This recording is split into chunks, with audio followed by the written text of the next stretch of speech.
আজ 18 বছর পরে পুরনো দিঘির পারে। আজকে বাগিনার পরিবেশের সাথে অনেকদিন পরে দেখা। তো বাগিনার আর আমার একটা স্মৃতি আছে। বাগিনা অসাধারণ একটি গান গেয়েছিল, আমার একটা ইউটিউব চ্যানেল আছে, এটা নোয়াখালী পোস্ট। তো বাগিনার কাছ থেকে আমরা সেই পুরনো গানটি আজকে আবার একটু শোনার চেষ্টা করবো। আপনি আমাদের সঙ্গে থাকুন। আসলে ভালো লাগার সেই গানটি আমার খুব মিস করি, তোমাকে খুব মিস করি।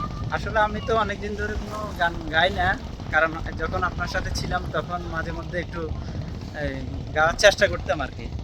তো আজকে যখন আপনারা অনেকদিন পরে রিকোয়েস্ট করতেছেন একটু আবার দেখা হয়েছে গাওয়ার তোমার জন্য, সাথে। অনেকদিন পর দেখা হয়েছে, তখন ওই এক দুইটা সুর বলতে পারি। আচ্ছা বলো।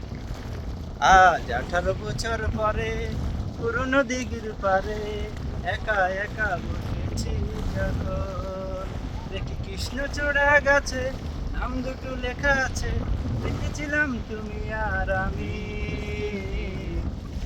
কিশোর কিশোরী ছিলাম যখন, ও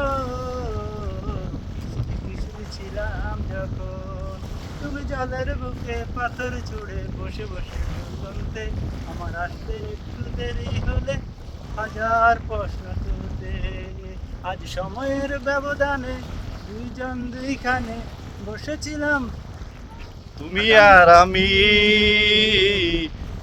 আজ 18 বছর পরে পুরনো ডিগির পারে। কেমন? গান গায় না। বাগিনা একটু আপসেট, সে একটু লাজুক স্বভাবের, তো এই কারণে। তারপরে থ্যাংক ইউ, বাগিনার জন্য দোয়া করবেন ইনশাল্লাহ। আল্লাহ হাফেজ, সালাম আলাইকুম।